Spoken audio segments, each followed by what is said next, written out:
Ladies and gentlemen, please find a seat. Our program will begin shortly. Thank you.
We've got one day here and out another minute to see the famous sights.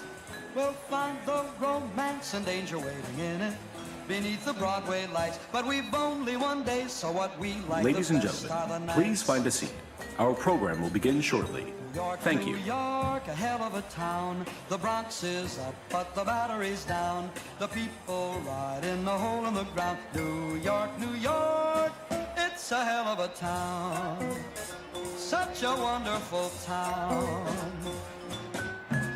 The famous places to visit are so many, or so the guidebooks say.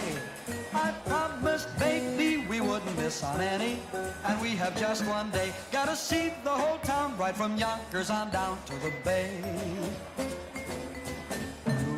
New York, a visitor's place where no one lives on account of the pace, but 7 million are screaming for space. New York, it's a visitor's place, such a wonderful place.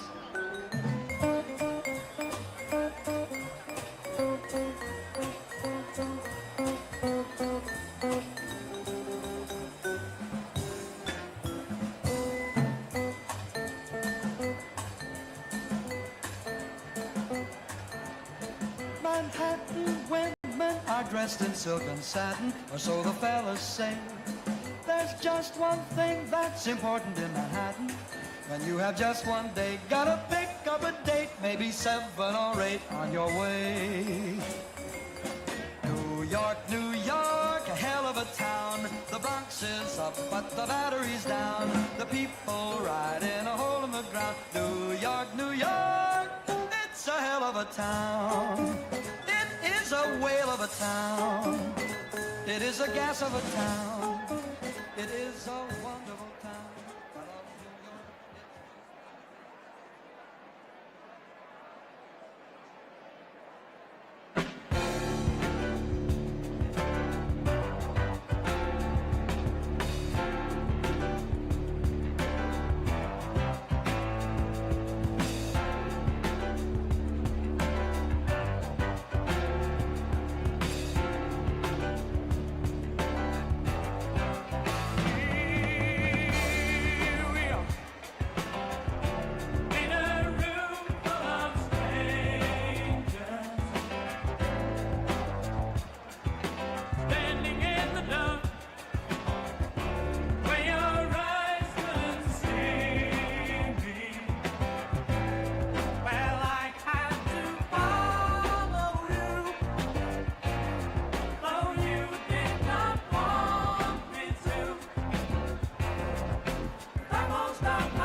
Ladies and gentlemen, please find a seat. Our program will begin shortly. Thank you.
Ladies and gentlemen, please silence your cell phones. The speaking program is about to begin.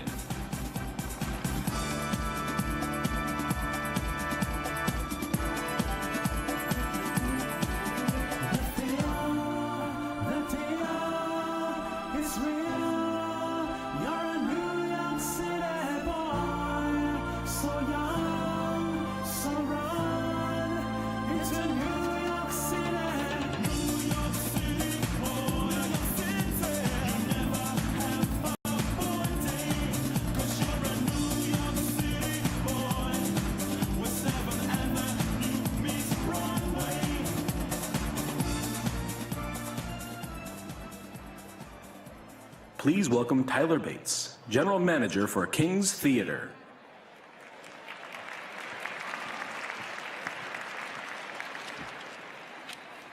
Hello. Thank you all for being here tonight. I'm very proud to be standing in front of you, welcoming you all to the historic King's Theater. We are honored to be hosting the State of the City address tonight and excited to have Mayor Bill de Blasio speak on our stage this evening. Since reopening 3 years ago, King's Theater has had the privilege of hosting hundreds of events that has brought in audiences from around the world. As the crown jewel of Brooklyn, we continuously strive to host unique events and occasions that bring people together. With a variety of gatherings we have had at King's, some of those we value the most are those that service our Brooklyn community. From our Thanksgiving Day luncheon to Brooklyn's Festival of Praise, to the State of the City address, amongst many others, we are proud to be a part of the Flatbush, Brooklyn, and Greater New York community. I would like to take this moment, thank you, to thank Mayor de Blasio and his constituents for bringing this event to King's Theater and for continuously showing support for the arts. Thank you again for joining us for what will undoubtedly be a memorable evening here at the King's Theater. Thank you.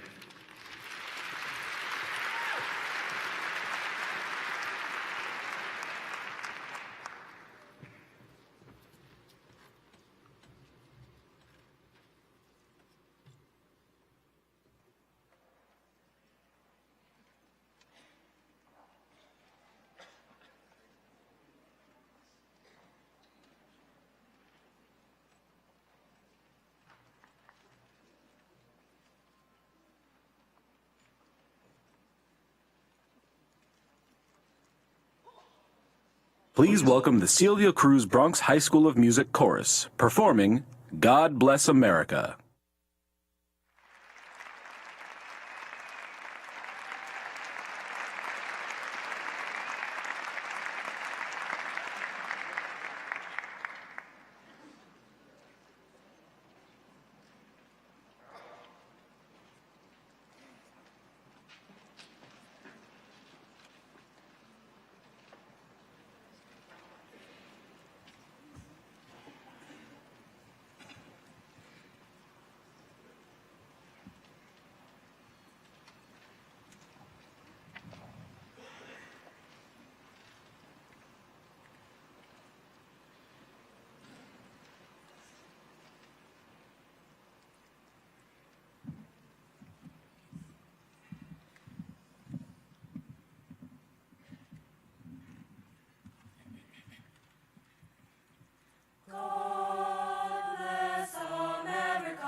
Please welcome Bishop Annette Rose, Imam Ahmed Dawidar, Rabbi David Goldwasser, and Bishop Angelo Rosario for our invocation.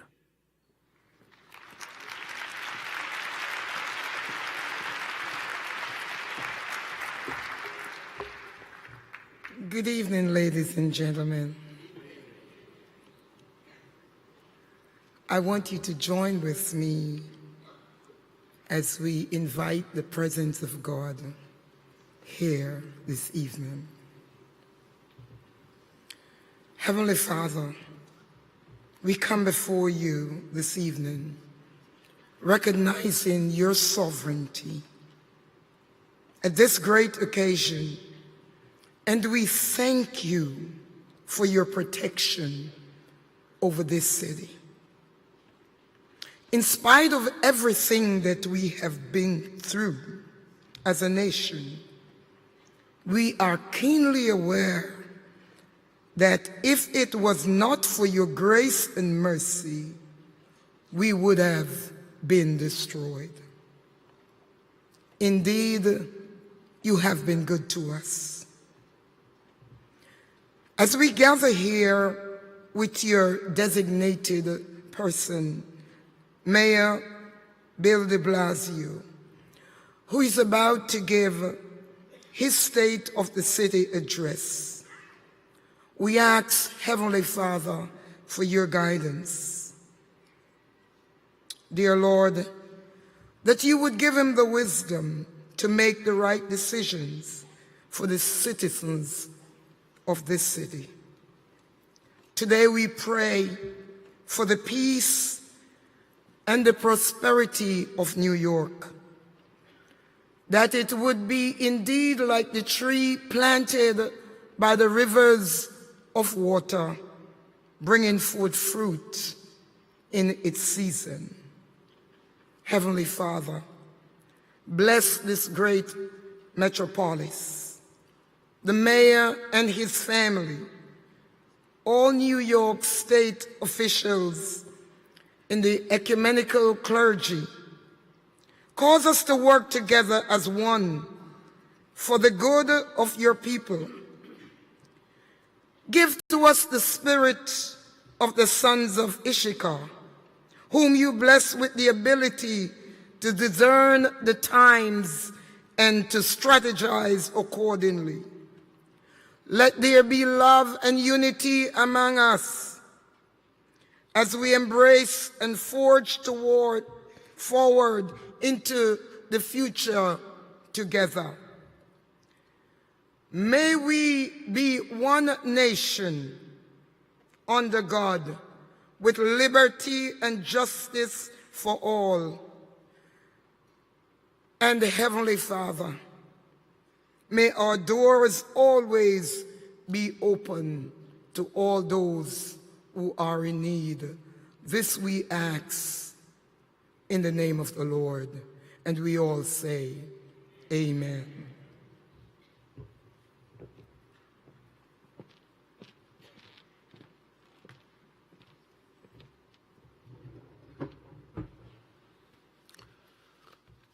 السلام عليكم. بسم الله الرحمن الرحيم. Your Honor, Mayor Bill de Blasio, and all who are assembled here. Today we are gathered here as representatives of diverse faiths, community leaders, and our beloved, the city of the cities, the city of New York. By standing together, we are maximizing the chance to reach Almighty God.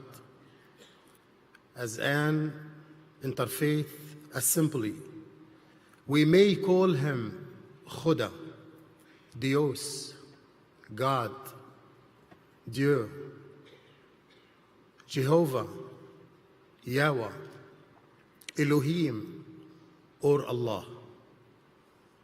But we all mean the same God.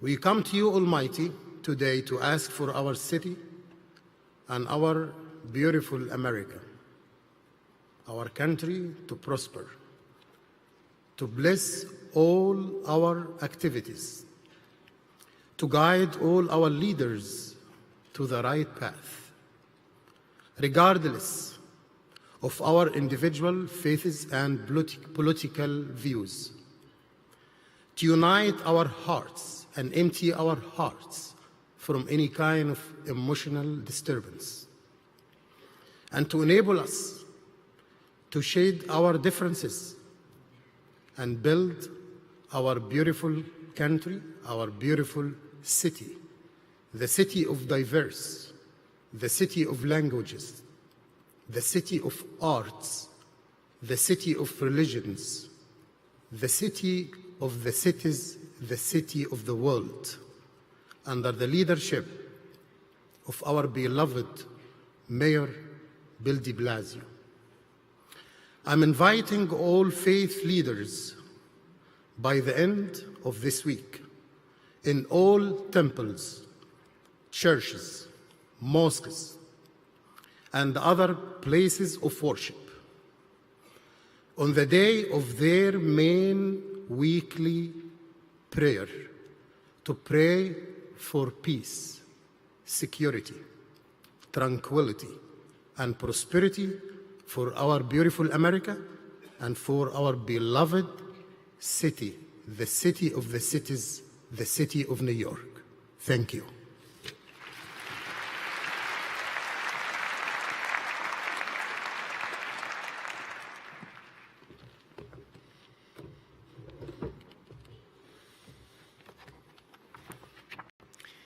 We pray that you, Almighty, bless and protect Mayor Bill de Blasio, shield him from all evil, grant him the wisdom and understanding, and strength and goodness and good health to lead us in righteousness and truth. May God bless the First Lady, Chirlane Mccray and family, the leaders of the City Council, the state representatives, the commissioners, all the elected officials, New York's finest, our police department and New York's bravest, our fire department, who put their lives every day in harm's way for our benefit. May God also bless the United States Armed Forces, who have our back each and every day. Help us banish the dark forces of evil, of iniquity, of oppression, of violence. Endow us with great strength to create the right world order in which the glorious banner of brotherhood and love will wave over the homes of all your children.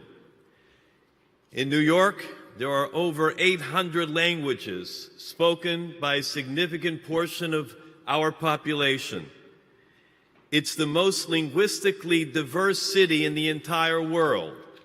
It's a city in which the great religions, in which the great people from all faiths gather together in unity to celebrate the years of Mayor de Blasio. And in fact, Mayor de Blasio himself believes that all New Yorkers deserve a chance to succeed in the greatest city on earth. I was going on East 79th, driving one night late, and it was near 3rd Avenue. And I came to a stoplight. All of a sudden, there's a guy that came out. I think you call him a panhandler. I'm not sure whether it's legal or not legal. But he stopped in front and I slowed down. All of a sudden, he holds up a sign. And I take a look at it.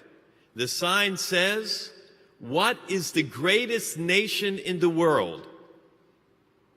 Then he turns the sign over. And it says, "Donation."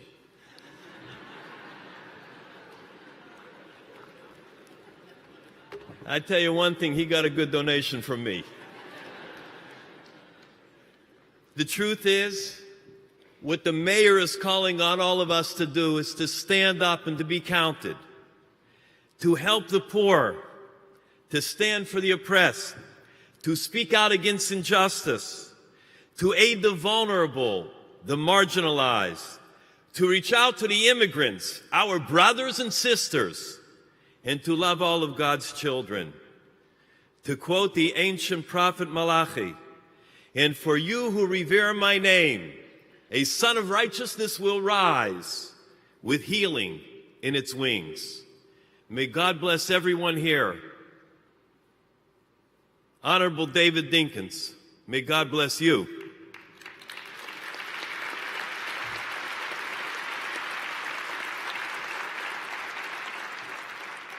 All my other good friends, Mr. DA, I didn't forget you. May God bless the Honorable Bill de Blasio, and may we have a year of great health, of great progress, and great success. Thank you.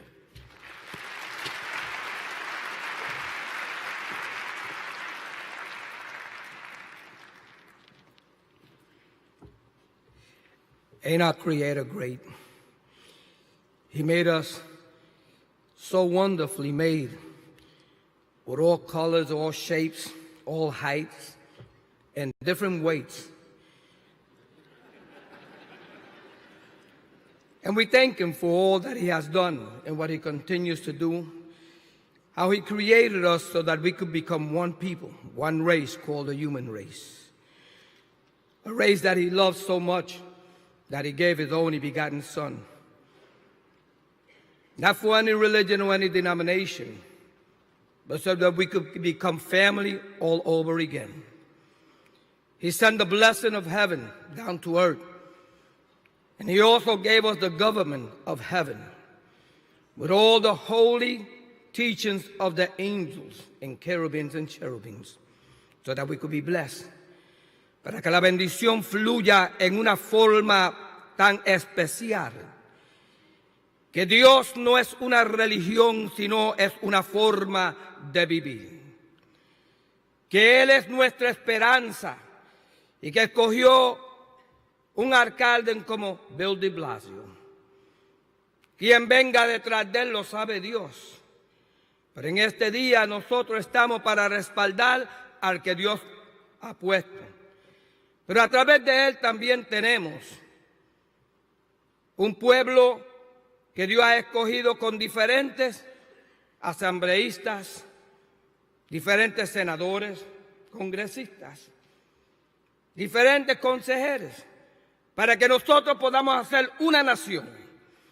God has chosen the Senate, the Assembly, the Mayor, has chosen also that we could make one great nation under God. A God that has no denomination, a God that doesn't have a religion, a God that has children and tells us to love one another. That's where the peace of God is so real. That we have the power to make a difference. Tenemos el poder para hacer la diferencia en nuestro país y levantar la bandera que hay un solo Dios en la tierra que ama al mundo entero y que nos quiere dar a nosotros bendiciones en unidad. That he wants to bless us and unite us as one people in the greatest nation that we have ever lived, in the melting pot of the world. Le digo que la paz de nuestro Señor Jesucristo sea con cada uno de nosotros. Shalom a cada uno de nosotros. Que la paz de Dios que sobrepasa todo entendimiento sea sobre nuestro país. I said it in bilingual because they told me to speak in Spanish, but I know that most of you can't speak Spanish. And my borough president, from the Bronx, he speaks 36 languages and nobody knows. He speaks Puerto Rican, he speaks Spanish, he speaks Mexican, he speaks Cuban. So I say with that, may the peace of our Lord be with each and every one of us, and let the presence of God unite us and make a greater city in his holy name. Peace and blessings to each and every one. God bless.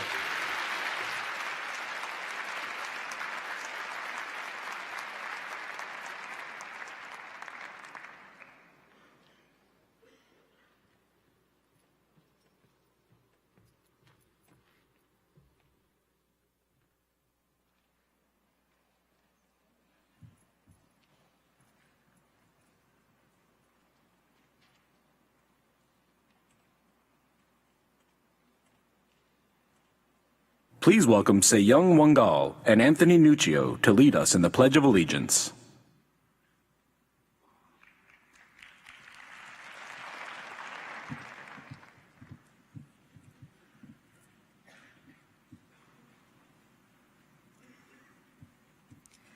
I pledge allegiance to the flag of the United States of America and to the republic for which it stands, one nation, under God, indivisible, with liberty and justice for all.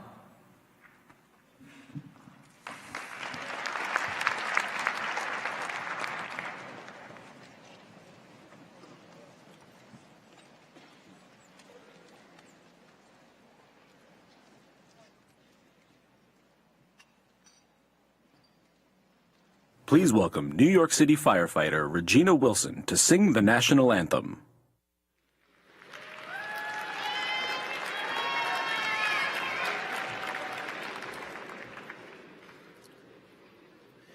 Oh, say, can you see by the dawn's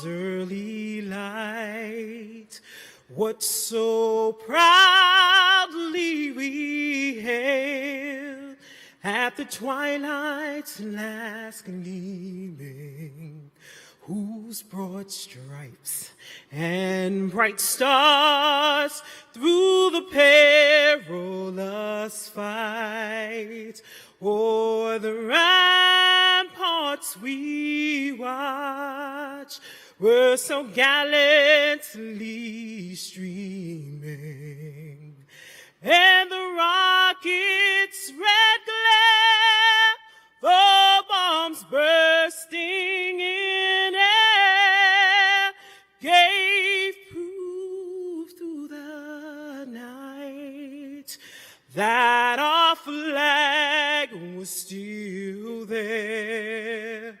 Oh, say does that star-spangled banner yet wave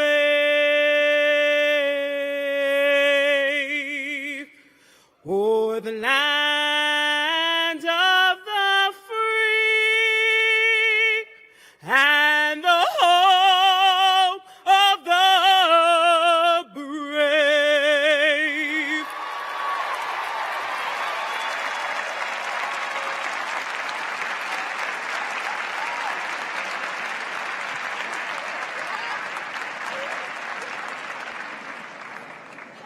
And now, please welcome Walter Logan to introduce the First Lady of New York City.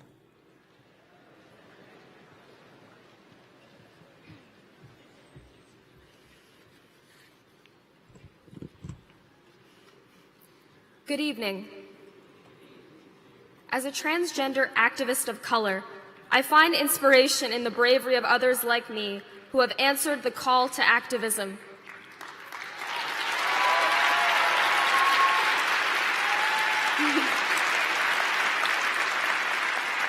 At a young age, I answered my personal calling to raise awareness about gender equity, mental illness, transphobia, and more.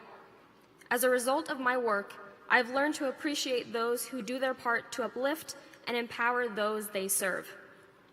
Chirlane Mccray embodies the spirit of selfless service that changes lives. Through her various initiatives, including Thrive NYC, she has paved the way for new discussions about important issues in New York City. As we prepare to hear about our city's accomplishments over the last year, it's important that we also celebrate one of our city's most passionate leaders. She's an activist, a force for meaningful change, and our First Lady. Please welcome Chirlane Mccray.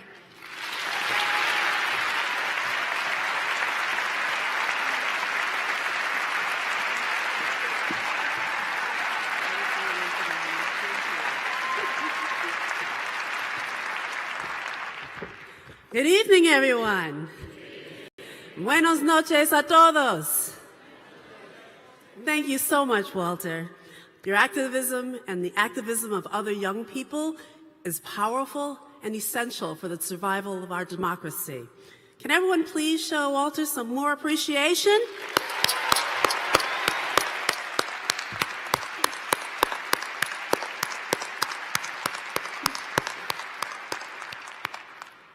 You know, young people like Walter are coming of age at a very special time in New York City's history. Never before has our city government been so representative of the people it serves. There are more women and more people of color in senior leadership, more policies that put people and families first, and more services that reach all New Yorkers. Together, we made New York the safest big city in America.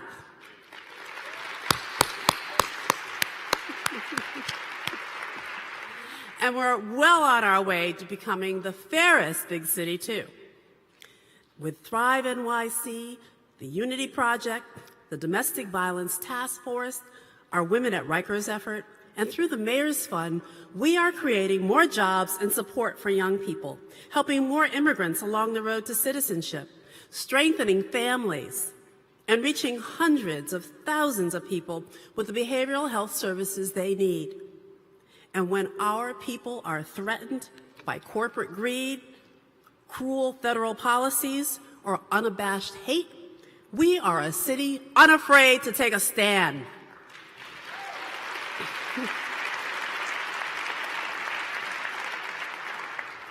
In the midst of a deadly opioid epidemic, we are fighting to save lives with all we've got and holding Big Pharma accountable for the lives they've destroyed.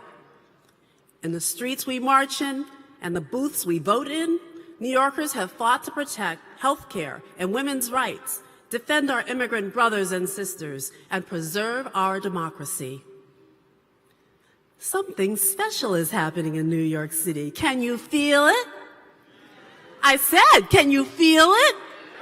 Can you feel it? Yeah. As the Trump White House attacks everyone and everything they deem different or unworthy, our city of dreamers and strivers, 8.5 million strong, is the light that illuminates a better way forward.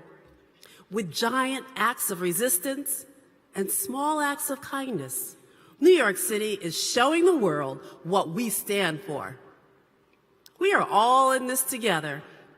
We are all one family. Todos estamos unidos. Todos somos una familia. And that means the challenges felt by one group are shared by all of us. They may not be felt equally, but they are shared all the same. When children suffer from a mental illness that goes unaddressed at home and school, they struggle to learn. Left untreated, their illness gets worse. Over time, it affects their relationships with the people around them and hinders their ability to lead a happy and successful life. When people are abused by their intimate partners, the damage goes beyond broken skin and broken bones. There are broken families and broken spirits, too. When LGBTQ teenagers are forced out of their homes, they must fend for themselves for food and shelter and live without the loving support of the only family and community they've ever known. When mothers are locked behind bars, their children suffer that punishment, too. One of life's most sacred bonds is ruptured. Emotional and academic growth is impaired. And too often, these children become part of a vicious cycle of incarceration, a cycle of our own making. Together, we are taking on all of these challenges. We know the state of our city cannot be separated from the health and well-being of all of our communities. We know our city cannot prosper and thrive if we leave anyone behind. So many of you share our vision. You've been part of this journey over the past 4 years, and we thank you. Bill and I and everyone in this administration are so proud to work alongside you. And we have 4 more years to go. Yes, you can applaud for that. We have 4 more years to go further, move faster, and do more. But first, let's take a look at what we've achieved together.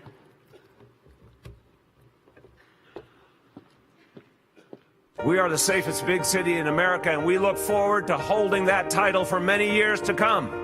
But I have another hope for this city. I want us to be the fairest big city in America. And I know we can do it because we are called in a time of vast, overt disparities to do something different, to be something better.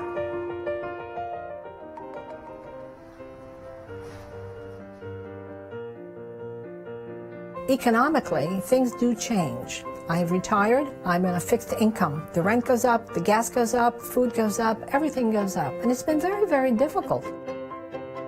I didn't know how to get the help that I needed. One particular day, the Mayor de Blasio was going to talk about housing.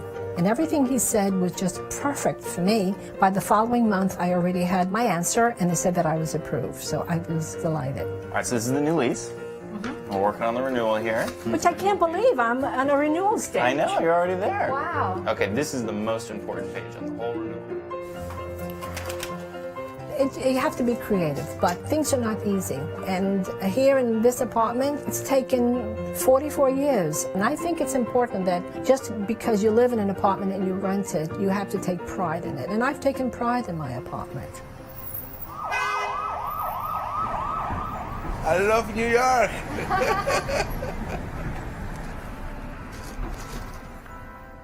Let the community know that you're here for them. And I used to live in the community. It's great to know that you have an officer that you see on the corner every day and you could just say hello. That's what the department is trying to gear at. Just build a bridge, and it's definitely building. You have me up there, okay, no problem. Yes, all our store owners have our numbers, the job give us personal cell phones, so we make sure to give it out to the business. Ask William, where we here every day? Every day. William see us every day. Now I'm not chasing the radio. I know that Mr. John live here, Mr. Thomas live over there, and it's way better that way. It's way better.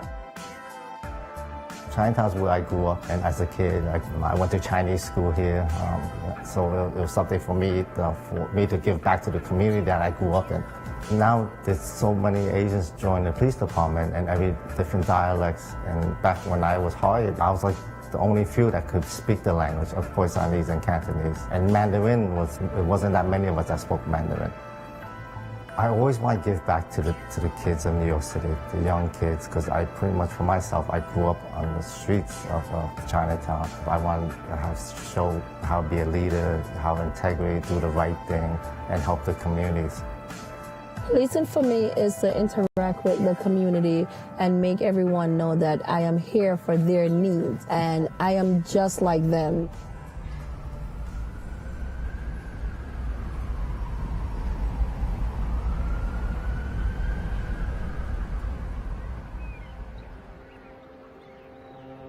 Christopher was in a car accident when he was 19 years old. It was not a bad car accident, but he went to the doctor and they started prescribing him the painkillers. It took about 5 to 7 days until he started needing them, not wanting them. There's not one community that's safe from the opioid epidemic right now. It's hitting everywhere, everybody. I've used naloxone 32 times, and these are 32 different people that could have died. We're giving people another chance to live, and if recovery is what they want, then they'll be able to do it. I opened Christopher's Reason because we have nothing for someone to come and just get away, get out of their thoughts. You're educated here.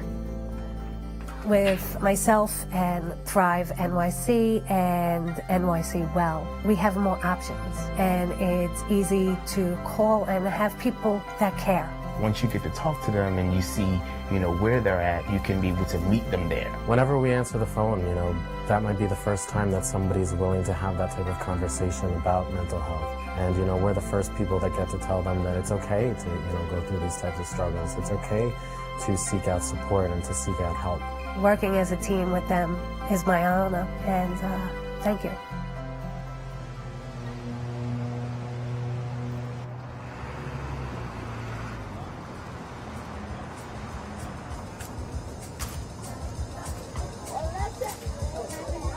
Yellow and red gave me what? Nothing. Orange, right? Good, Shami. It gave us orange. My greatest joy of pre-K is the mess. They learn from things not being in order, and then they learn order. Every day is different. You come in, maybe Monday didn't go as well as you planned, and Tuesday you might come back and it's a different day.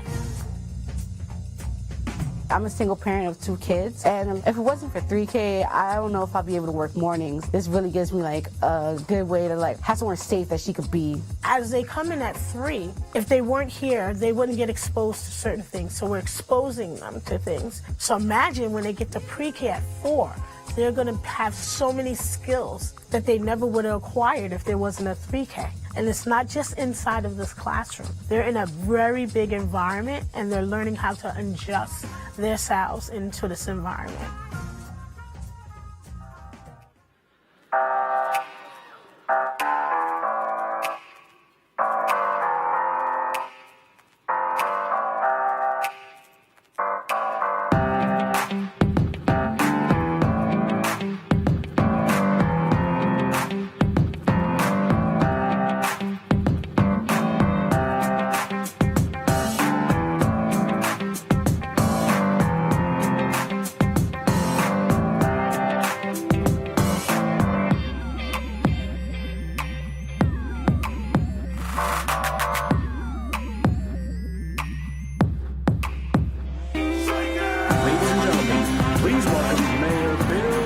Blasio.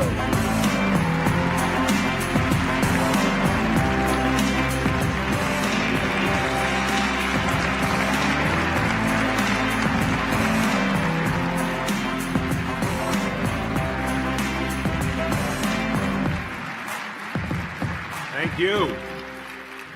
Thank you, everyone. Well, everybody, welcome to the beautiful King's Theater in the great borough of Brooklyn. Isn't this place amazing? And welcome to everyone watching at home. This is a time we gather each year to think about this place we love. Bienvenidos a todos. We are all here together as New Yorkers, and we feel so deeply about our city. And I have so much I'm thankful for, and first and foremost, I'm thankful for my partner in all I do, our First Lady, Chirlane Mccray.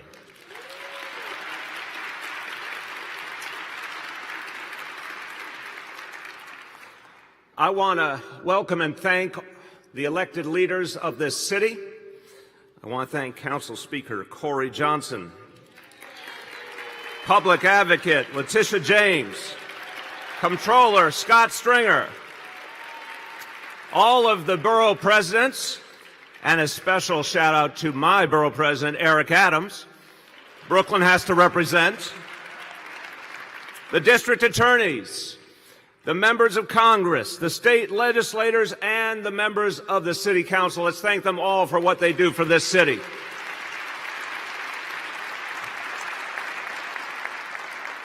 And my deep, deep thanks to a man who has served us all so well, Mayor David Dinkins.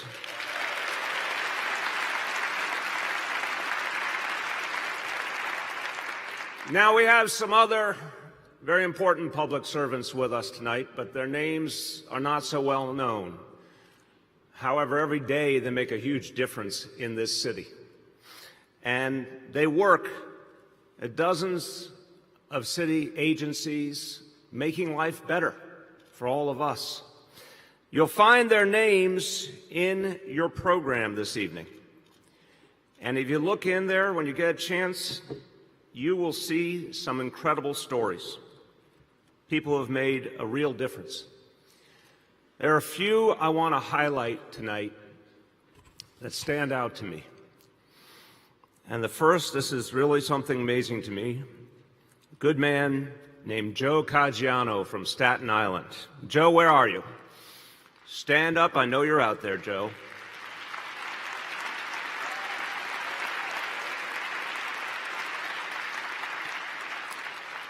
Joe is the oldest active duty uniformed employee in all of New York City.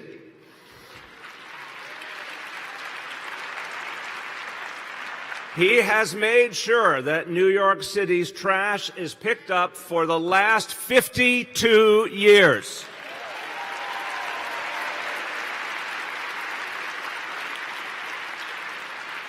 They don't call them New York's strongest for nothing, do they, Joe? The next person I want to highlight is very personal to me. Detective Leo Pereira. This guy's cheering section there.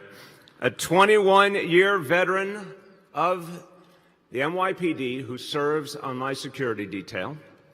Leo was off duty some weeks ago, and he was waiting for the E train in Midtown, and he heard screaming down the platform.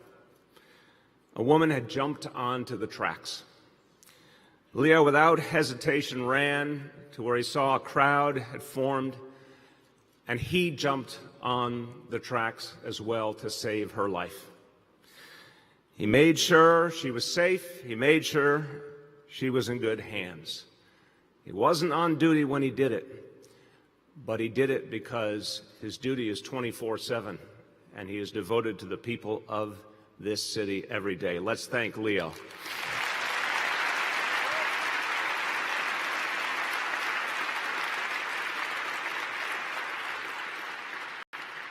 Next, I want to honor one of New York's boldest, who can't be with us tonight.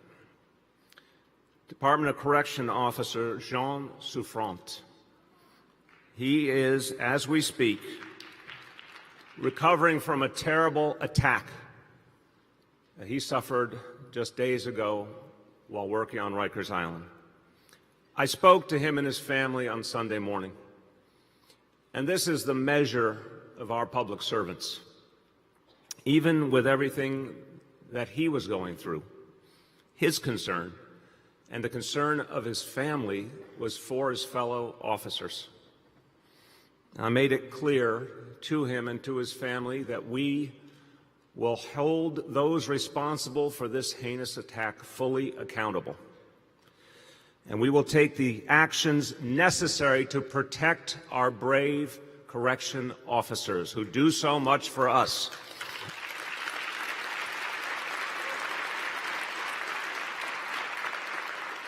We will not allow our correction officers to be assaulted, period.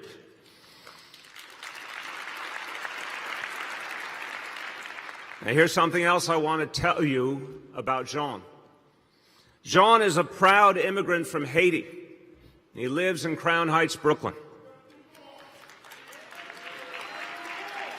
And he made a choice to take on a tough job to protect his fellow New Yorkers.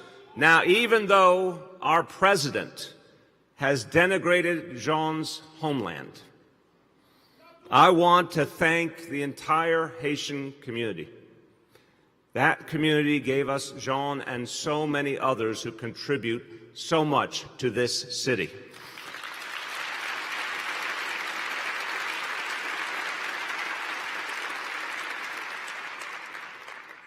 Now, I want to tell you another story. I want to take you back to the afternoon of Halloween last year. And you may remember that it started like any other Halloween, a day families look forward to, and kids and parents were preparing for the night's festivities. In the middle of all that, something shocking and something terrible happened. A person filled with evil and hatred tried to strike at the heart of this city. Driving down a bike lane on the West Side Highway, he took 8 lives and left a dozen more injured. Let's remember something important. That attack came out of nowhere. It could have been much worse if it weren't for police officer Ryan Nash.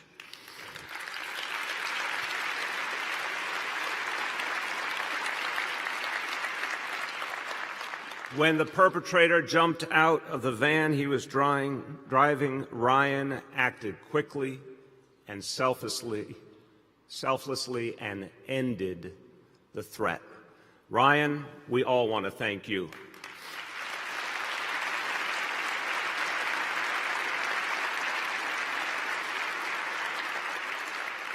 And I want to salute all the officers who in that moment stepped up and addressed the threat alongside Ryan. From the NYPD, officers John Hasiotis, Michael Welsum, and Kevin McGinn.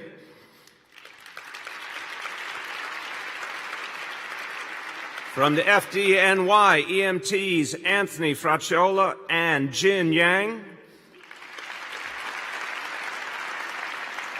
And from the Parks Department, Enforcement Patrol Captain Luz Carrion. They all showed us what our city is made of when they ran toward the danger. And then that night, 2 million New Yorkers made a statement. They came out to the annual Halloween parade in Greenwich Village. They were not deterred, they were not scared, and they sent this powerful message to the entire world. In New York City, we will not be intimidated and we will not change.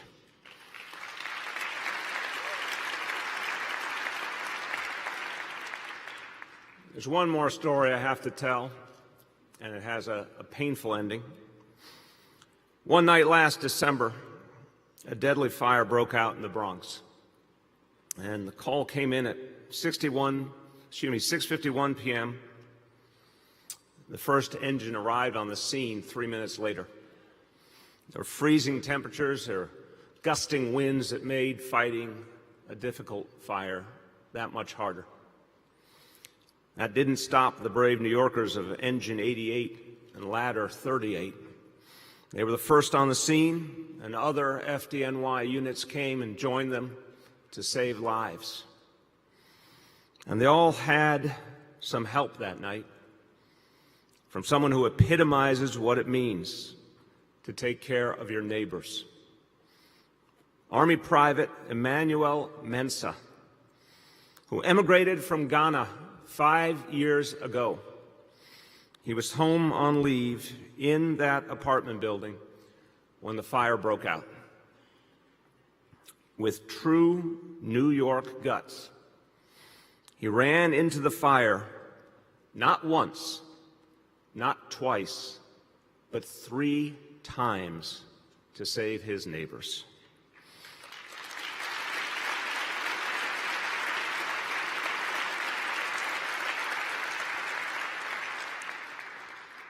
Tragically, he did not emerge the last time.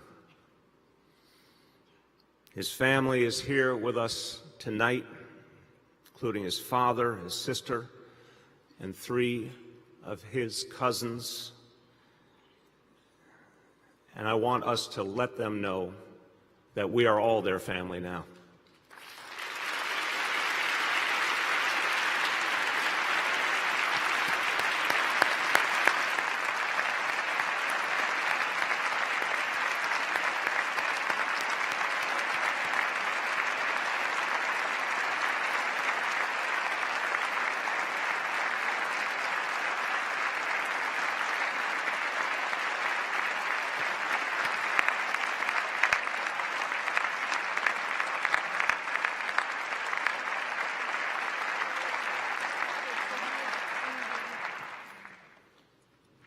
We have so many heroes assembled with us who've done things that you saw in the papers and things that you'll never read about, except in the pamphlet we gave out tonight. Let's applaud all the people who make New York City great every single day.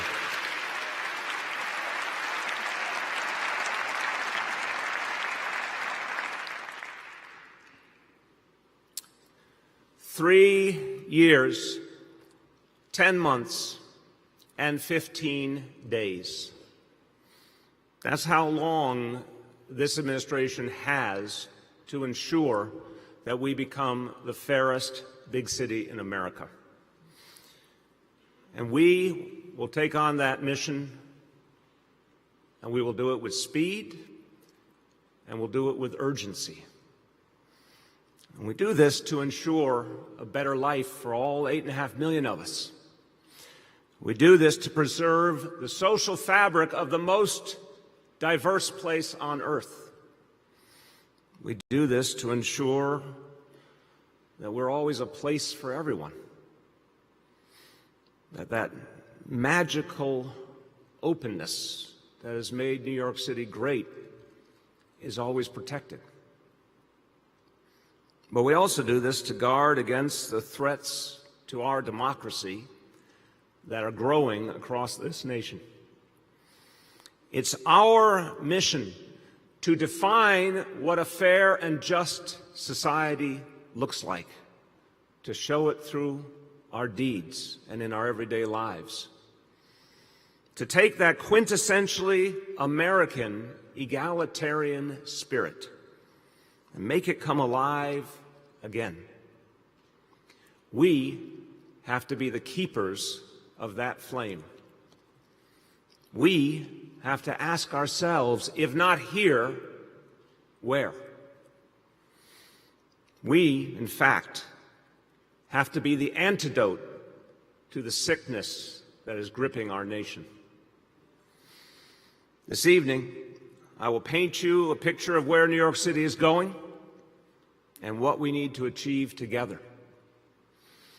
I hope to make clear what being the fairest big city in America means. And I will propose a series of measures that I believe are needed to protect and reinforce our battered democracy. And here's why those pieces go together.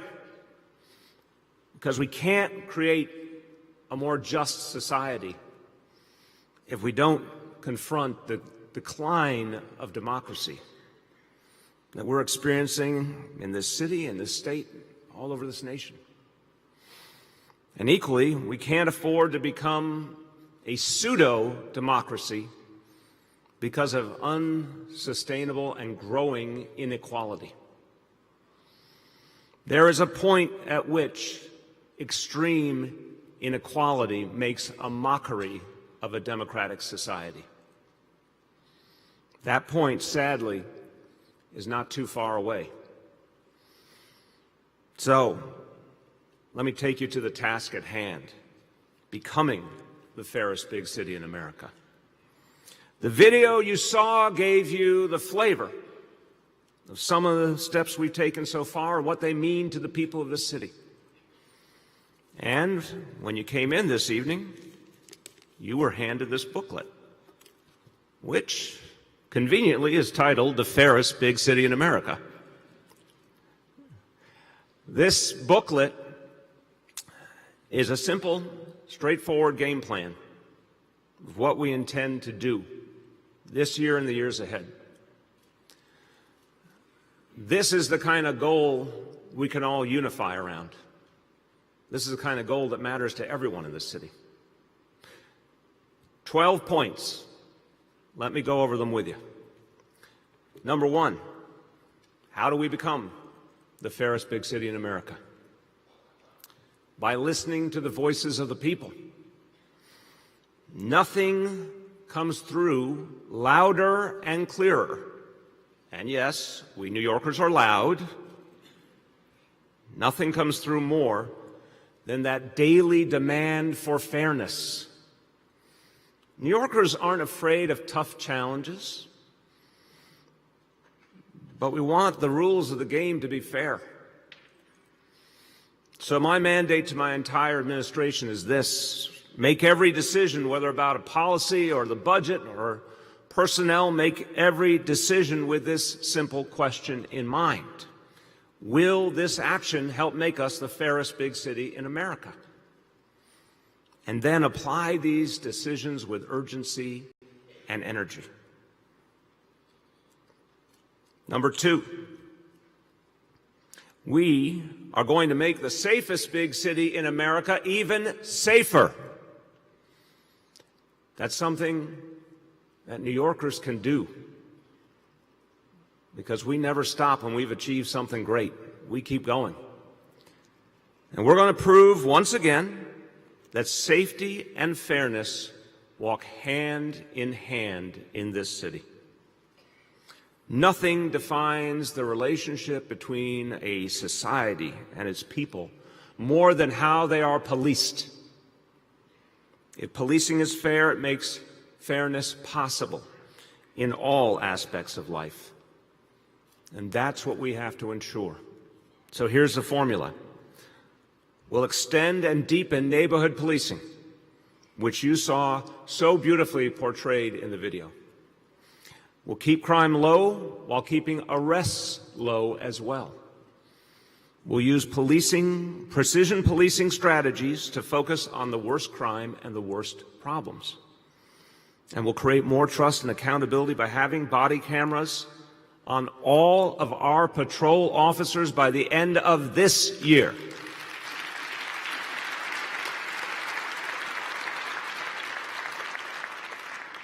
The beauty of this approach is it keeps getting better year by year.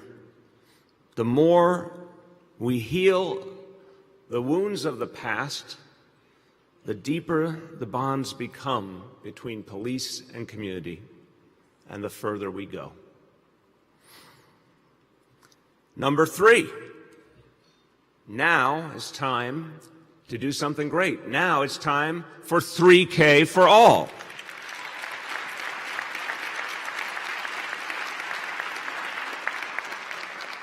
Thanks to so many people in this room, pre-K for all is already a reality in this city. And it's been a huge success. And let's applaud the parents and the educators and everyone who helped make pre-K happen.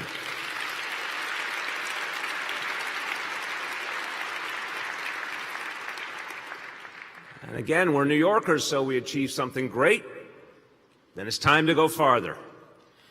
We're on a very aggressive path to doing something that no major American city has ever done before, providing a great early childhood education for every 3-year-old for free. That's going to make a difference in this city.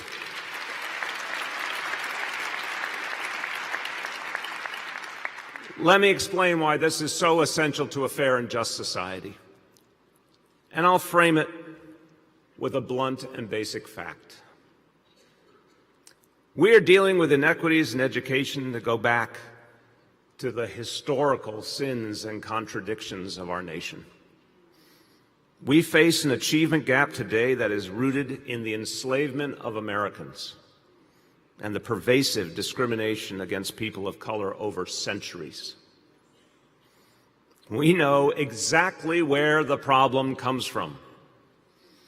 But to defeat structural racism and to overcome this achievement gap, we have to flip the script. We have to do something different when it comes to education. Because in truth, we started educating children too late in their development. And that exacerbated the inequalities already baked into their lives at an early age. Now, reaching all 4-year-olds is a major step forward. But reaching all 3-year-olds will be seismic. A huge and lasting impact on the children and their families and this whole city. We will reach all of our children by 2021, and we'll tap into their potential far more than we ever have before, and this is one of the most basic building blocks of fairness. And when I say fairness, I want you to know that is the animating spirit for our equity and excellence vision for our schools. The simplest way to boil it down is this: we can no longer tolerate a status quo in which there are perceived good schools, quote-unquote good schools, and quote-unquote bad schools, depending on where you live.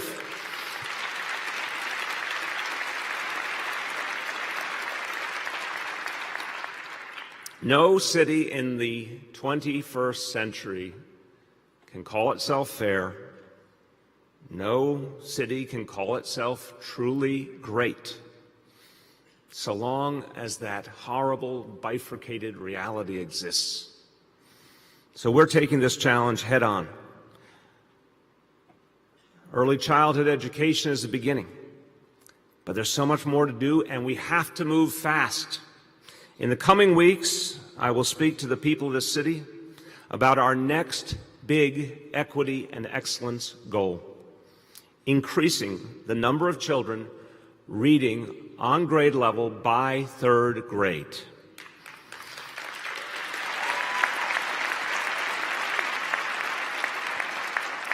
This is the watershed measure of a child's educational potential, and this is where we will make our stand as a city. And I will ask all New Yorkers to join in this effort, our educators and our parents and our community organizations and our businesses and the faith community. This is how we will build a stronger future for this city. Number 4, and this is one I know everyone can relate to. In the last few months, the biggest affordable housing plan in the history of New York City got even bigger. When it comes to fighting income inequality and creating fairness in our everyday lives, nothing is more important than affordable housing. It's not just that this is the #1 expense for every family, and that the cost of housing defines whether you can live a decent life or not in this city. It's also about a basic question of fairness.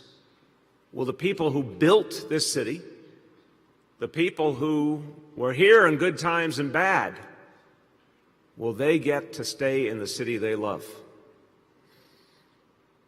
Well, here's how I see it. Every time a family is saved from an illegal eviction, Every time a family gets their apartment preserved at an affordable rent, every time a family moves into one of our new affordable buildings, it's another step towards becoming the fairest big city in America.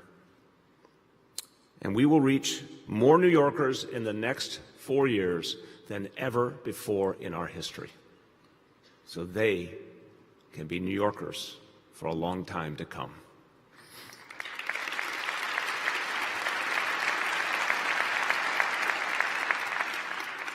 Here's another good way to make sure New Yorkers can afford the city they love. Give them better paying jobs.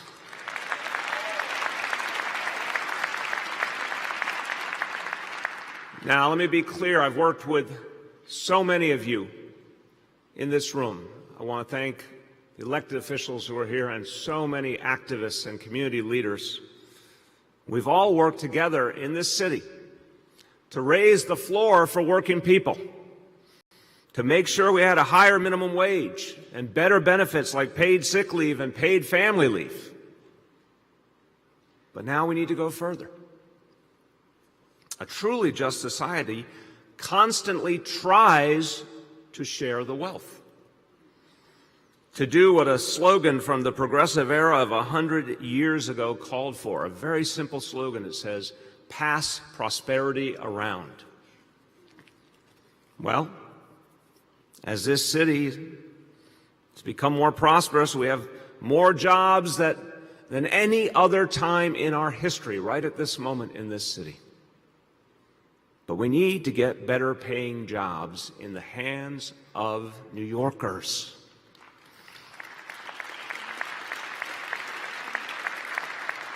The goal we have set is to add 100,000 jobs that pay $50,000 or more and to target them to the residents of all 5 boroughs. And it means a better quality of life for their families.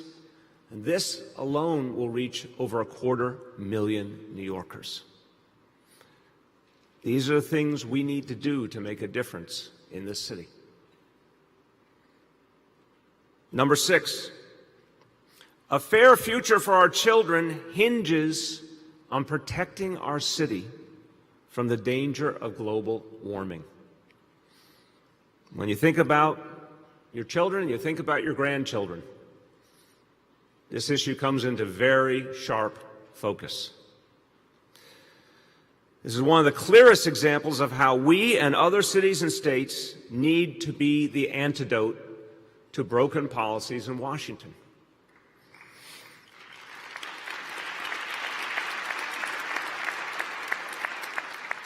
When President Trump renounced the Paris Agreement, New York City was in the vanguard of a movement that now totals over 300 American cities.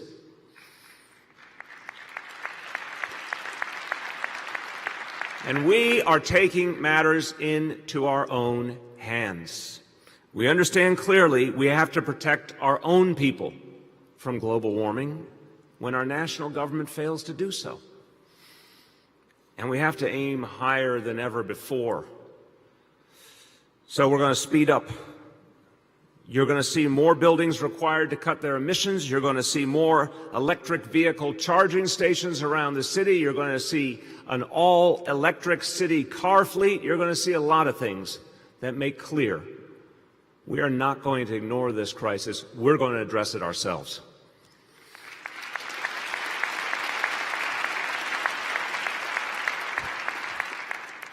And while we take positive steps to protect our Earth, we're also going after the big corporations that caused this mess to begin with.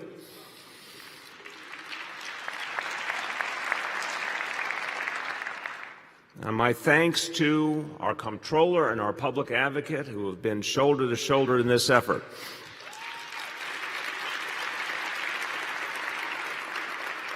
New York City will divest $5 billion in pension fund investments from fossil fuel companies.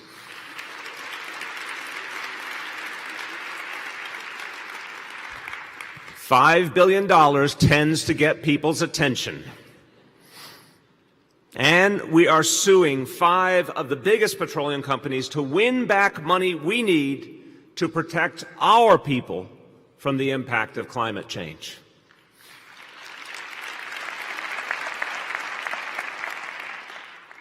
Number 7, there are some big fights ahead in Albany and in Washington, and New York City will help to lead the way.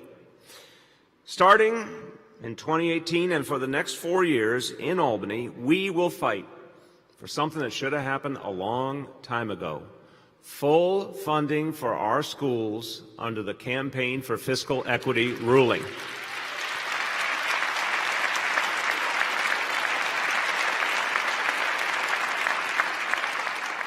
My friends, we are not letting up on this mission. We will make common cause with cities and with rural areas around our state that have been waiting for justice just as long as we have. And we'll go to Albany to address something that I guarantee you is on the minds of every New Yorker: the crisis in our subways.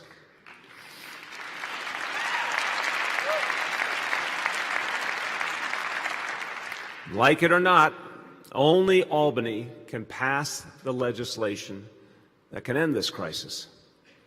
Now, I'll tell you where I stand, particularly in light of the biggest giveaway to the wealthy and corporations in our history, the Trump tax plan.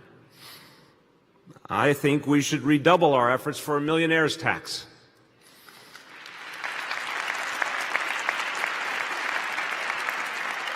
And a millionaire's tax would allow us to fix our subway and to fund the fair fare proposal, half-price Metro cards for low-income New Yorkers.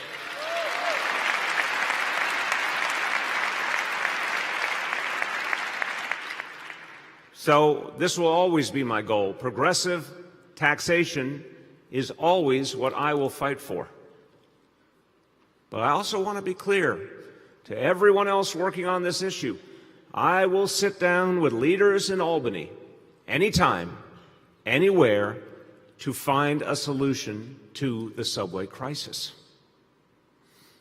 I have only one condition: the money raised in New York City stays in New York City.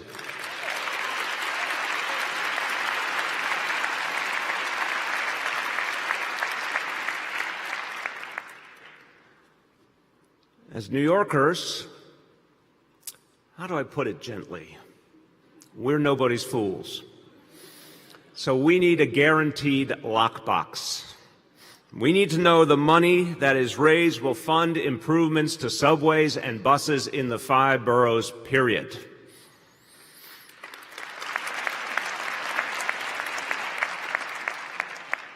Now let's turn our gaze to Washington. Not always easy to do.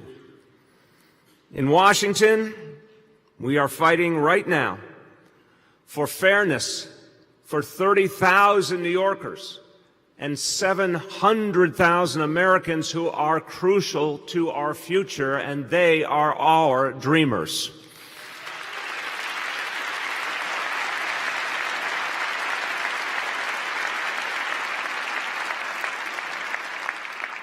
In Washington, we will fight for a real infrastructure plan with ample federal dollars so we can fix what's broken and build the economy of the future. But again, we're nobody's fools. And I assure you, we will not fall for privatization schemes that enrich the few and achieve little.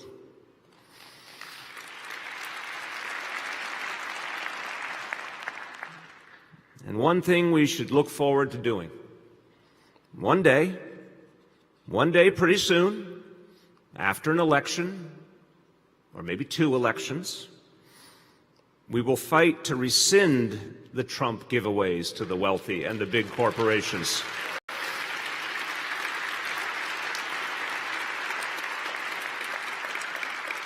And to return our nation to the tradition of progressive taxation that made us strong to begin with. It's as simple as this: we will not rest until the 1% pay their fair share in taxes.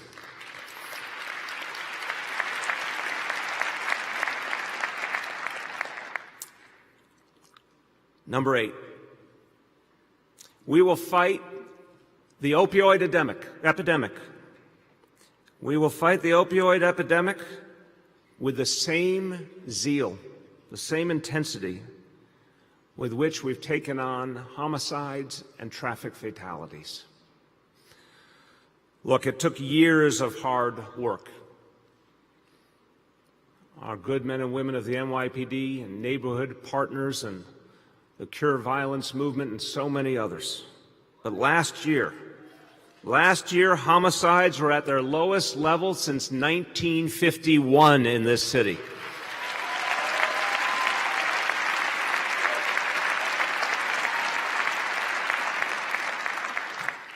And it's taken a lot of creativity and some very tough choices. But last year, traffic fatalities were at their lowest level in over a century in this city.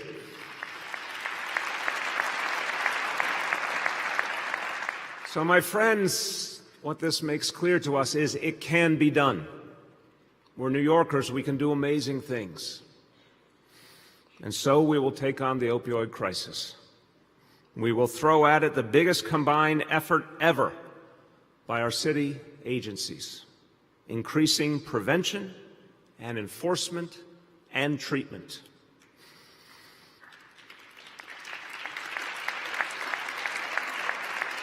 And we'll work at the grassroots to reach families in the throes of this crisis and to get them the help they need. These New Yorkers will know they are not alone. We will help them through this extraordinary challenge. We can and we will take on this epidemic. And one of the ways we will do it is we will hold responsible those who created it, the big pharmaceutical companies that profited from people's pain.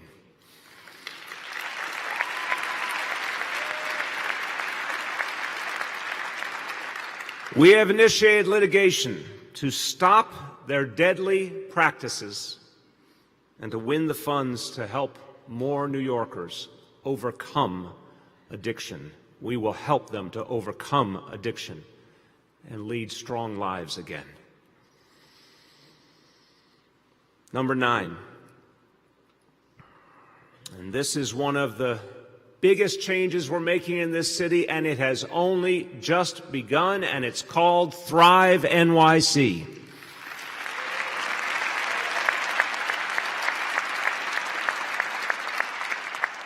Thrive NYC is a particular favorite in our household.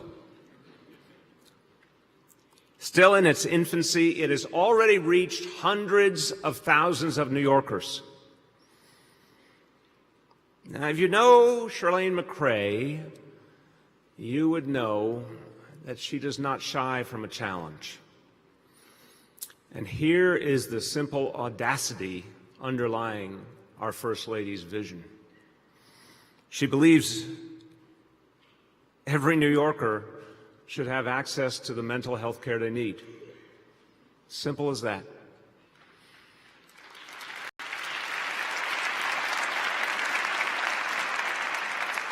And she knows that getting people this care will help us address a whole host of societal challenges. It will help us address homelessness. It will help us reduce incarceration. It will help us take on domestic violence. This is fundamental to creating a better city. It's fundamental to fighting inequality. Here's what we know. New York City now has the most comprehensive approach to mental health of any city in America. And as we deepen our efforts, this will be one of the true building blocks to overcoming decades of disparity and creating fairness. Nothing exemplifies fairness more than universal access to health care.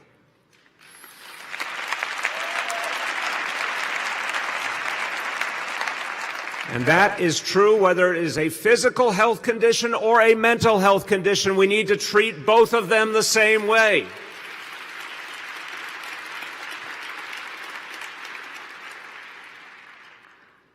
We will be. Because of our First Lady, we will be a city where mental health care is accessible to all, every one of us.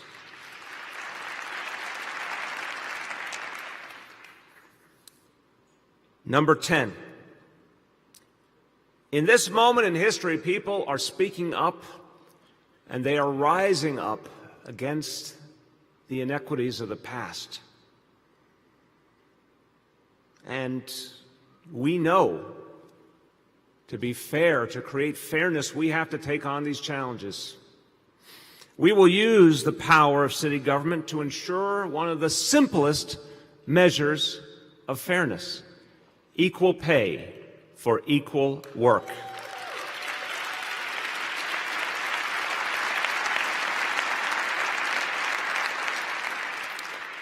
Through our Commission on Gender Equity, we will systematically root out the vestiges of the past that have held so many New Yorkers back.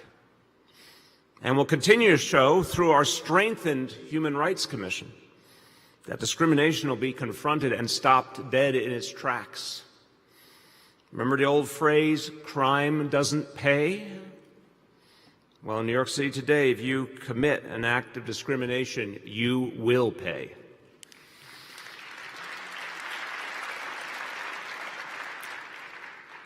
Number 11. As we get safer in New York City, we will also get fairer.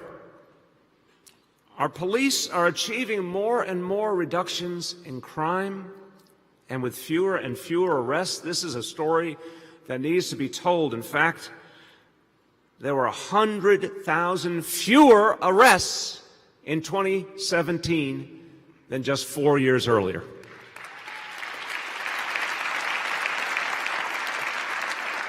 By the way, crime went down. Fewer arrests and crime went down.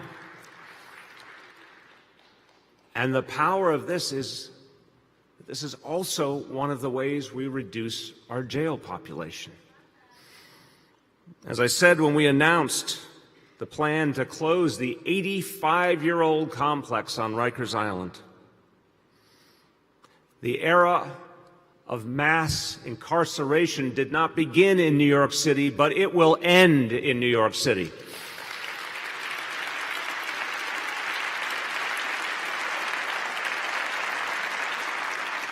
We have already begun a series of actions that will get us off Rikers Island once and for all. And everyone who cares about this, everyone who believes this is a matter of fairness, you should join us in Albany to fight for bail reform and for speedier trials.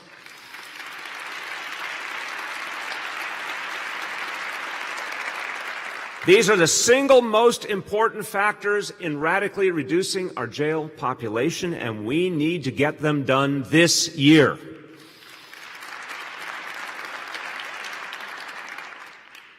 Finally, the last item of the booklet, but surely not the least.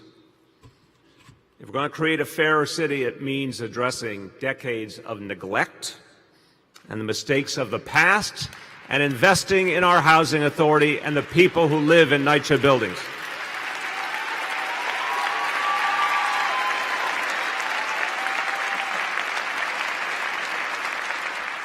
Since this administration began, we have invested $2.1 billion in capital dollars and $1.6 billion in expense dollars in Nypd. Nothing like that happened in the previous history of this city. But here's what it means in human terms. It means almost 1,000 new roofs for residents who have suffered from mold and leaks. It means new boilers and heating systems in the developments that need them the most. It means deepening our efforts to reduce crime and make development safe. And it means faster repairs so people can live a decent life.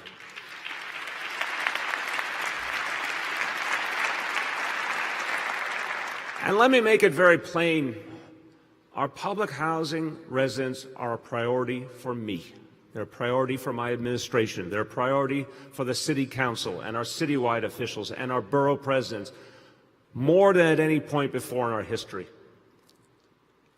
This entire city government is focused on the needs of 400,000 New Yorkers who have not gotten a fair shake for a long time. We will do something different in this city, and this is part of how we become a fairer city.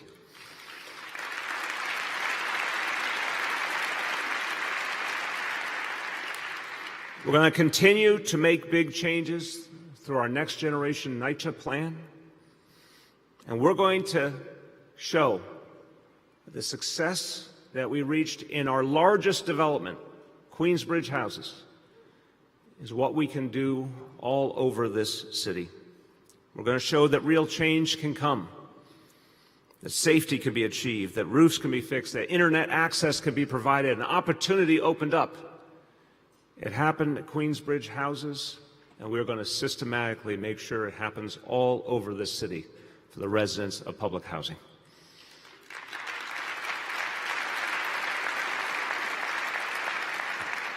So, again, if you want to know what's going to happen in 2018, you want to know what's going to happen in this second term of this administration, there it is. Simple and straightforward. Our goal couldn't be clearer. We have a lot of the tools we need. We've proven they work. We know what we need from Albany. We know what we need from Washington. We're going to organize New Yorkers and allies everywhere to achieve those goals. So that's a reason to be optimistic as we embark on this mission, creating a fairer city. There are some things that we can feel very good about. But here's a fundamental obstacle that we have to overcome. You can't fight for greater equality with less democracy. History teaches us that fundamental change, fundamental social change, comes from the bottom up, not from the top down. Sabemos la tarea que tenemos ante nosotros. Hacer de Nueva York la ciudad grande más justa del país. Pero no podemos luchar por más igualdad con menos democracia. El cambio debe venir desde abajo, no desde arriba. Por eso tenemos un plan para sacar los grandes intereses de la política y facilitar el voto para fortalecer nuestra democracia.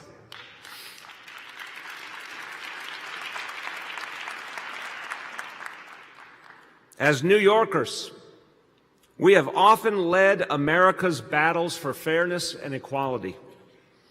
And we've been accustomed to winning, no matter how long it took.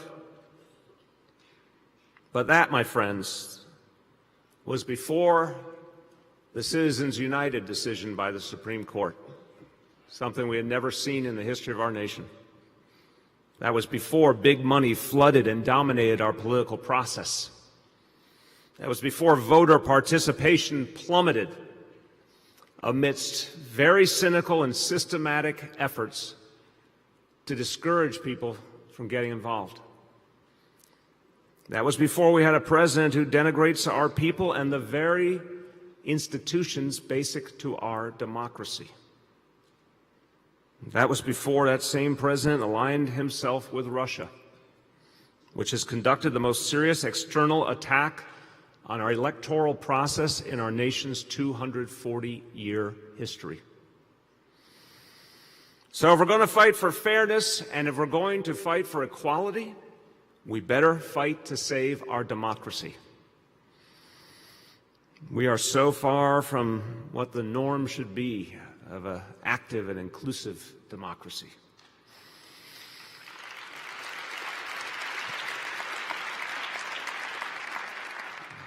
We better understand in a proud nation that our mission is one of restoration. We must re-democratize a society that is losing its way. Now, there is some good news. There's a very bright silver lining in the middle of this crisis.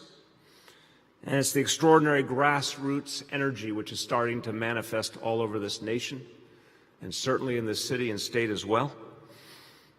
I think of it as the DIY approach to protecting what we hold dear. People are taking matters into their own hands. They're creating new approaches. They're throwing their own hats into the ring. The moment is ripe for change, and we need to meet the moment. But we're going to have to break free of something that's broken. We're going to have to shake the foundation of a broken status quo right here in our state and in our city. We cannot be the fairest big city in America if we have some of the most unfair and most exclusionary election laws of any state in the country.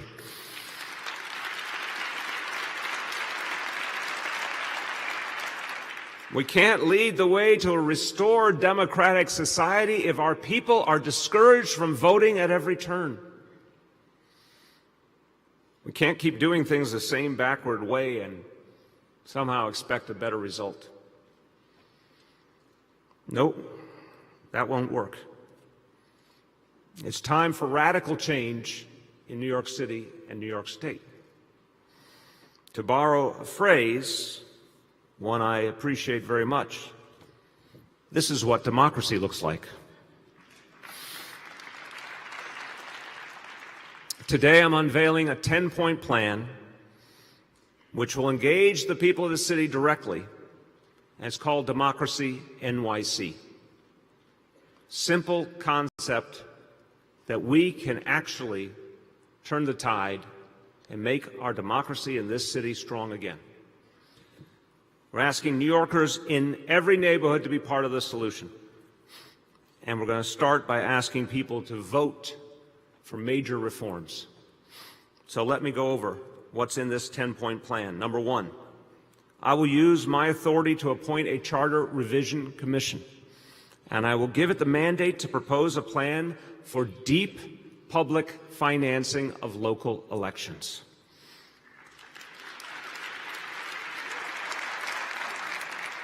Nothing restores the faith of the people more than getting big money out of politics. So we need to build on the decades of campaign finance reform, which has been a great success in this city. We need to build on it by going even further for the times we're living in now. Our goal is for elections to be funded primarily by public dollars, thereby greatly reducing the power of big money.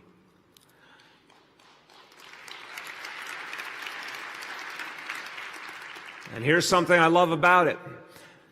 More New Yorkers will be encouraged to run for office, and candidates will spend their time talking to everyday people, not their big donors.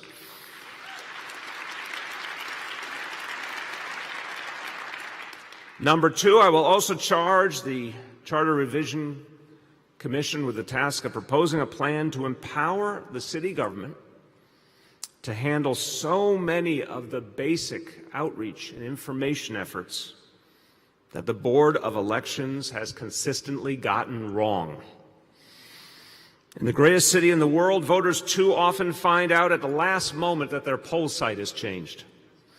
In the most diverse place on earth, good luck getting reliable translation services when you go to vote. In the digital age, the best our Board of Elections does is send you a postcard to remind you there's an election. The board has no coherent vision for how to make voting an easy and positive experience. In fact, the board still won't approve simple reforms that I've proposed, and nor will they accept $20 million I offered them to help make voting better for New Yorkers. You've heard of the notion of being customer friendly? Our voting system in this city is about as customer unfriendly as it could be. It's not modern, it's not fair, and it needs to change now. Who's ready for a change?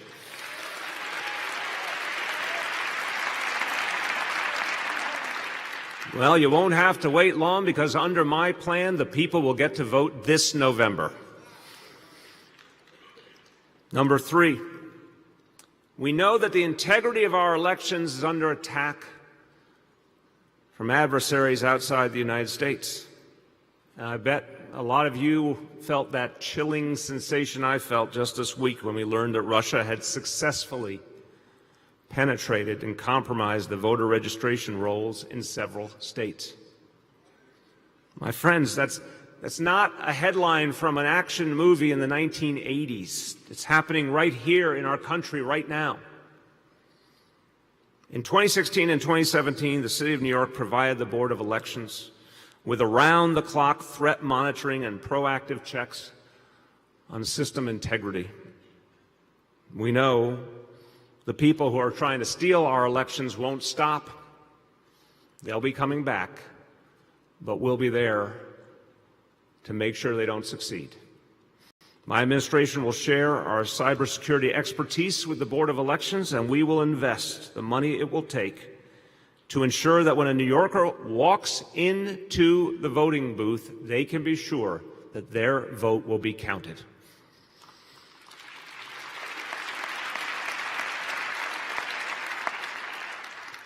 Number 4, this is something different.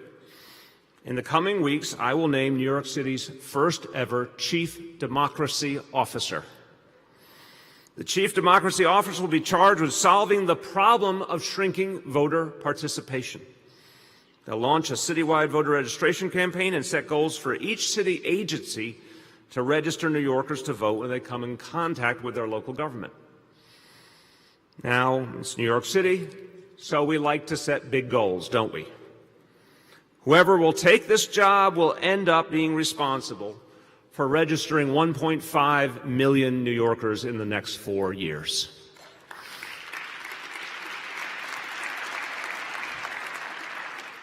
Which leads me to number 5, and if you have suddenly started to feel bad for the Chief Democracy Officer, and you picture the individual literally personally signing up 1.5 million people, no, we're going to provide some help.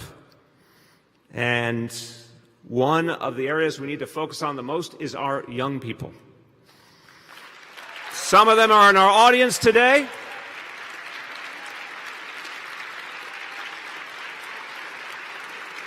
Are you guys ready to vote?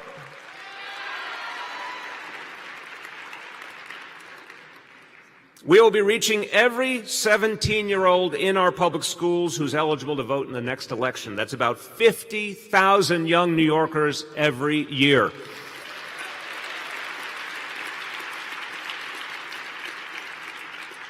They're in school every day. That's where they should register to vote so they can start being a part of this democratic society. We will also launch voter registration drives on college campuses in this city and start getting young people in the habit of voting from their very first election. Now, this leads to number 6. We know that registering our young people as early as possible does not an always voter make. We've got to prove to our young people that they've got the power to change the world around them. When people feel empowered, they participate. When they can see the impact they're making, they come back for more. So starting next school year, public school students will learn how to stay civically engaged and to fight for the future they believe in with our Civics for All initiative.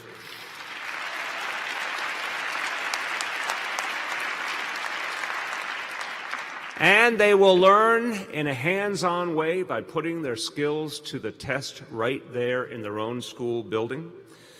We're going to borrow a great idea pioneered by the City Council, participatory budgeting. We're going to give every high school in this city $2,000 for the students to make the decisions on how to use. And we know that when students feel that opportunity to make a difference, it will be the beginning of a long lifetime of participation. We're also going to do something to respond to an ever-changing world. We're going to encourage our students to understand the events that are shaping today's world and the role that every citizen plays. with rapid response lesson plans. We're not going to teach them about things that happened only decades ago. We're going to teach them about today's news and what people can do about it.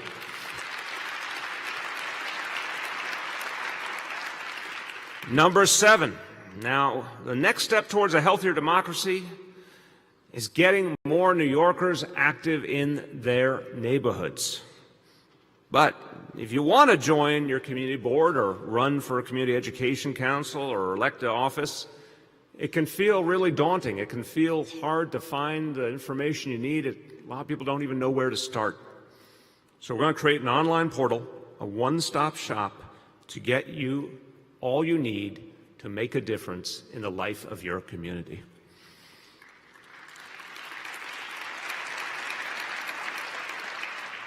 Number 8, most of the Democracy NYC plan can and will be done at the city level. But there are some critical reforms we need from Albany, and this is everybody's business and everyone's concern.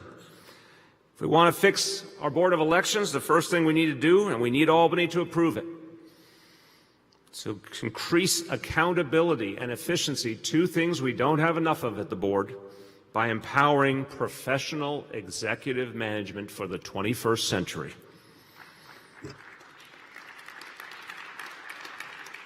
The next is so fundamental to engaging people in their democracy. It happens all over the country, in red states and blue states and small states and big states, but it doesn't happen here.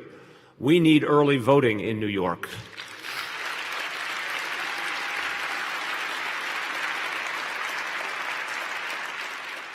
I was very glad to see the governor propose the resources needed for early voting in his budget proposal. Now, we all have to make sure that money is in the final state budget so it can actually happen in this state.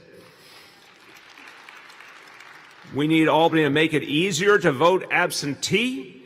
We need to allow same-day registration like states all over the country. And we need to weed out a host of rules that just make it way too hard to vote. My friends, it's time to say enough is enough. Let's make this a place where we can vote again.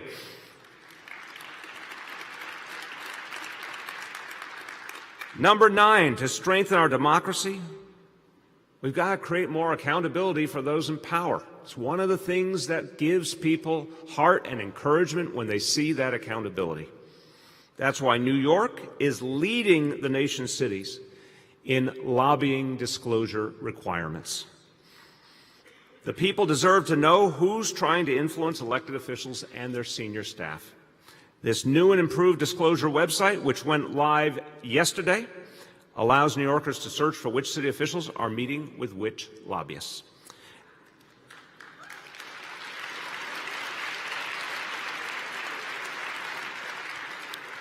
And starting March 1st, New York will be the only city in the country requiring that all commissioners and all people who report directly to the mayor disclose every time they have a meeting with a lobbyist.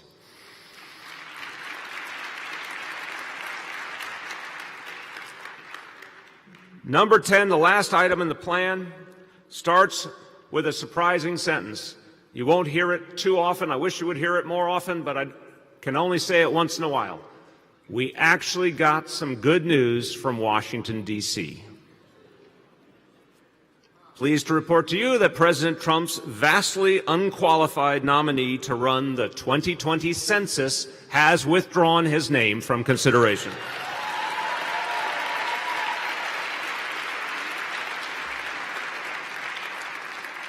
But the fight to make sure that every New Yorker gets counted has only just begun. Given the Trump administration's views of our rich diversity, we must work twice as hard to get a fair shake. Tonight I'm announcing Get Counted, the largest census outreach campaign in our city's history. And we're going to work with our partners at every level of government, with community leaders, private sector, faith organizations, anyone and everyone who wants to make sure that New York City is seen for all it is and that our people are counted in the eyes of our nation. Getting counted can make all the difference.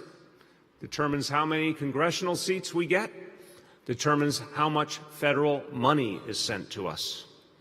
A lot of that money comes from New York City and doesn't come back. So we'd really like to make sure that we get more than we have in the past. When you think about the census, think about it this way. It is entirely about getting our fair share. And everyone has to be a part of making sure we are all counted.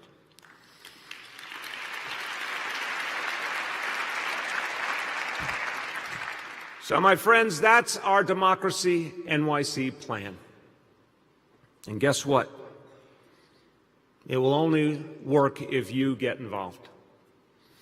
There's a very powerful phrase in the recovery movement, and it could be said about democracy as well.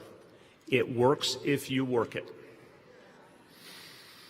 So, we need you. We need you to go to Albany and demand fair election laws. We need you to register your fellow New Yorkers to vote. And we need you to vote this November.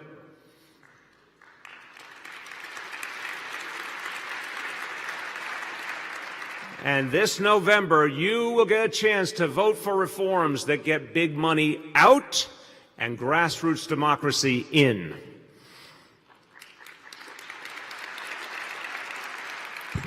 So why not get started now? Here's a postcard.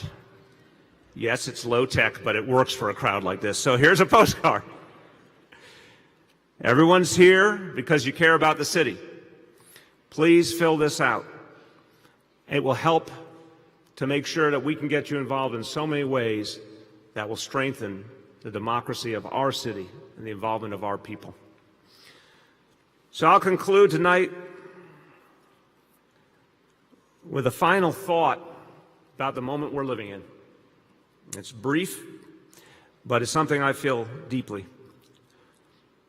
We've come a long way, but history has shown us many times gains that were won can sadly also be lost. Some remarkable people struggled for change, gave their all. What they fought for was sometimes taken away later on. Whether we like it or not, democracy is something each generation must earn.